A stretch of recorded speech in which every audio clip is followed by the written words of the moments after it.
ନମସ୍କାର ପ୍ରିୟ ଦର୍ଶକ ବନ୍ଧୁ, ମୁଁ ଅଜୟ ମିଶ୍ର ସ୍ୱାଗତ କରୁଛି ବିଧିବିଧାନ ଓଡ଼ିଆ ଚ୍ୟାନେଲର ପୁଣି ଏକ ନୂତନ ଅଧ୍ୟାୟକୁ। ଦର୍ଶକ ବନ୍ଧୁ, ଏହି ନୂଆ ବର୍ଷରେ ଏହି 5ଟି ଶକ୍ତିଶାଳୀ ମନ୍ତ୍ର ଜପ କରନ୍ତୁ। ଜୀବନରୁ ସମସ୍ତ ଦୁଃଖ, କଷ୍ଟ, ସଙ୍କଟ ନିଶ୍ଚୟ ଦୂର ହୋଇଯିବ। ଦର୍ଶକ ବନ୍ଧୁ, ଆମେ ଜାଣିଛୁ ମନ୍ତ୍ରଶକ୍ତି ଆଗରେ ଆମେ ସମସ୍ତେ ନତମସ୍ତକ।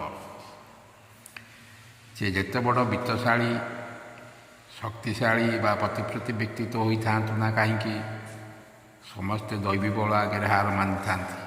ସେଥିପାଇଁ ସବୁ ବଳ ମଧ୍ୟରେ ଶ୍ରେଷ୍ଠ ବଳ ଦୈବୀ ବଳ। ସେଥିପାଇଁ ତ କୁହାଯାଏ ଦୈବୀ ବଳଂ ବଳଂ ନାନ୍ୟ ବଳଂ। ସେଠାରେ ଭାଇ ବଳ, ବାହୁବଳ, ଧନ ବଳ କେହି ବି କାମ ଦେଇନଥାନ୍ତି। ତେଣୁ ଦୈବୀ କୃପା ଲାଭ କରିବା ପାଇଁ ଏକମାତ୍ର ସମାଧାନ ବିଭିନ୍ନ ଦେବାଦେବୀ ମାନଙ୍କର ନାମକୁ ଜପ କରିବା, ମନ୍ତ୍ର ପାଠ କରିବା, ନିତ୍ୟ ପ୍ରତିଦିନ ଭଗବାନଙ୍କ ଗୁଣ କୀର୍ତ୍ତନ କରିବା, ଦାନ ଧର୍ମ କରିବା, ସତ୍ସଙ୍ଗ କରିବା ଇତ୍ୟାଦି। କହିବା ବାହୁଲ୍ୟ ହେବ। ବର୍ତ୍ତମାନ କଳିଯୁଗ ଚାଲିଛି। ବିଜ୍ଞାନର ଦ୍ୱାହି ଦେଇ ବିଭିନ୍ନ ପ୍ରକାର ନେଶା ସେବନ କରି ଅନେକ ଯୁବକ ଆଜି ପଥଭ୍ରଷ୍ଟ। କ'ଣ କରିବା ଉଚିତ, କ'ଣ କରିବା ଅନୁଚିତ, କେଉଁଟା ଠିକ୍ କେଉଁଟା ଭୁଲ ସେମାନେ ବୁଝିବା ଅବସ୍ଥାରେ ନାହାନ୍ତି। ଦେବା ଦେବୀ, ଠାକୁର, ମନ୍ଦିର, ପୂଜା ପାଠ, ସତ୍ସଙ୍ଗ ପ୍ରତି ସେମାନଙ୍କର ମଧ୍ୟରେ ବିଶ୍ୱାସ ମଧ୍ୟ ନାହିଁ। ତେଣୁ ସମାଜ ଆଜି କଳୁଷିତ। ତଥାପି କିଛି ବ୍ୟକ୍ତି ନିଶ୍ଚୟ ଏହାର ବ୍ୟତିକ୍ରମ। ତେଣୁ ଅବାଟରେ ପାଦ ଥୋଇଥିବା ଯୁବକ ବନ୍ଧୁମାନଙ୍କୁ ଅନୁରୋଧ, ସର୍ବଦା ସତ୍ପଥରେ ଚାଲନ୍ତୁ, ପିତାମାତାଙ୍କ କଥା ମାନନ୍ତୁ, ନିଶାଦ୍ରବ୍ୟରୁ ଦୂରେଇ ରୁହନ୍ତୁ, ଗୁରୁ ଗୁରୁଜନକୁ ଭକ୍ତି କରନ୍ତୁ, ଈଶ୍ୱର ବିଶ୍ୱାସୀ ହୁଅନ୍ତୁ। ତେବେ ଆପଣଙ୍କର ଜୀବନଯାତ୍ରା ସାର୍ଥକ ହୋଇଯିବ। ଆପଣଙ୍କ ଚଲାପଥରେ କଣ୍ଟାଟିଏ ମଧ୍ୟ ଆପଣଙ୍କ ପାଦରେ ଫୁଟିବ ନାହିଁ। କଣ୍ଟାଟିଏ ପଡ଼ିଥିଲେ ତା ନରମ ହୋଇଯିବ। ତେଣୁ ଦୈବୀ ଶକ୍ତିର ଅଧିକାରୀ ହୁଅନ୍ତୁ। ଆପଣଙ୍କର କେହି କିଛି ବି ବିଗାଡ଼ି ପାରିବେ ନାହିଁ। ସବୁ ଦୁଃଖ କଷ୍ଟ କୁଆଡ଼େ ଉଭେଇଯିବ। ଆପଣଙ୍କ ଜୀବନ ସୁଖମୟ ହୋଇ ଉଠିବ। ଆପଣ ଯଦି ଏହି ଭିଡ଼ିଓଟିକୁ ଦେଖିବା ପରେ ନିଜକୁ ପରିବର୍ତ୍ତନ କରିନିଅନ୍ତି, ତେବେ ଭିଡ଼ିଓଟିର ମୂଲ୍ୟ ସାର୍ଥକ ହୋଇଯିବ।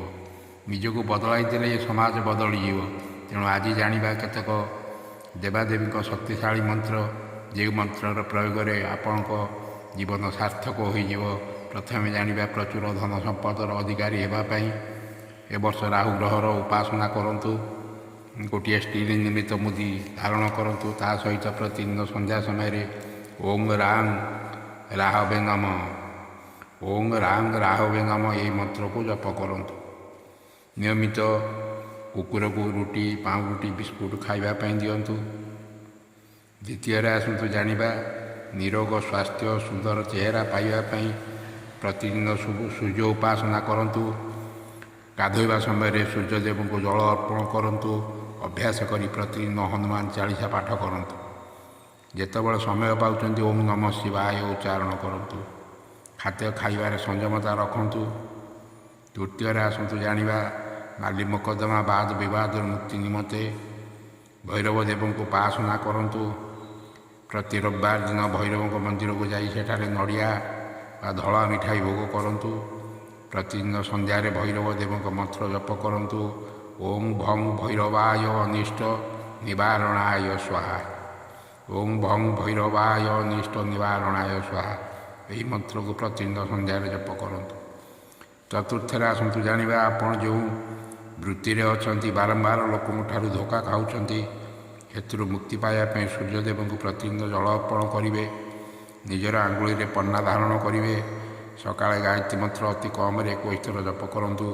ଓଂ ଭୂ ଭୁବସ୍ୱ ତସ୍ୟର୍ବିତୁର୍ବରେଣ୍ୟଂ ଭର୍ଗୋ ଦେବସ୍ୟ ଧୀମହି ଧିୟୋ ୟୋ ନଃ ପ୍ରଚୋଦୟାତ୍, ଓଂ ଭୂର୍ଭୁବସ୍ୱ ତସ୍ୟର୍ବିତୁର୍ବରେଣ୍ୟଂ ଭର୍ଗୋ ଦେବସ୍ୟ ଧୀମହି ଧିୟୋ ୟୋ ନଃ ପ୍ରଚୋଦୟାତ୍। ପଞ୍ଚମରେ ଆସନ୍ତୁ ଜାଣିବା ପିଲାମାନଙ୍କର ବୌଦ୍ଧିକ ବିକାଶ ତଥା ବିଦ୍ୟା ବୁଦ୍ଧି ଜ୍ଞାନ ପ୍ରାପ୍ତି ନିମନ୍ତେ ଭଗବାନ ଗଣେଶଙ୍କର ଏହି ମନ୍ତ୍ରକୁ ପ୍ରତି ବୁଧବାର ଦିନ ଏକମାଳା ଜପ କରନ୍ତୁ। ବିଦ୍ୟା ବୁଦ୍ଧି ଦାତା ବିଘ୍ନ ବିନାଶକ ହେଉଛନ୍ତି ଭଗବାନ ଗଣେଶ। ତେଣୁ ପ୍ରତି ବୁଧବାର ଦିନ ସକାଳେ ସ୍ନାନ ସାରି ଭଗବାନ ଗଣେଶଙ୍କୁ 5ଟି ନାଲି ଗୋଲାପ ଫୁଲ, 5 କେରା ଦୁବ ଅର୍ପଣ କରନ୍ତୁ। ଗୁଆ ଘିଅର ଗୋଟିଏ ଦୀପ ପ୍ରଜ୍ୱଳନ କରନ୍ତୁ ଏବଂ ଗଣେଶଙ୍କ ଫଟୋ ସମ୍ମୁଖରେ ଓಂ ବୁଦ୍ଧି ପ୍ରଦାୟ ନମଃ, ଓଂ ବୁଦ୍ଧିପ୍ରଦାୟ ନମ ଏହି ମନ୍ତ୍ରକୁ ଏକ ମାଳା ଜପ କରନ୍ତୁ। ଦର୍ଶକ ବନ୍ଧୁ, ଭିଡ଼ିଓଟି ଭଲ ଲାଗିଥିଲେ ଚ୍ୟାନେଲକୁ ସବସ୍କ୍ରାଇବ୍ କରିବେ, ଭିଡ଼ିଓଟିକୁ ଗୋଟେ ଲାଇକ୍ କରିବେ। ଓಂ ଗଣେଶାୟ ନମ କମେଣ୍ଟ ଲେଖିଦେବେ କମେଣ୍ଟ ବକ୍ସରେ। ଓಂ ଗଣେଶାୟ ନମ। ରହୁଛି, ଧନ୍ୟବାଦ, ନମସ୍କାର।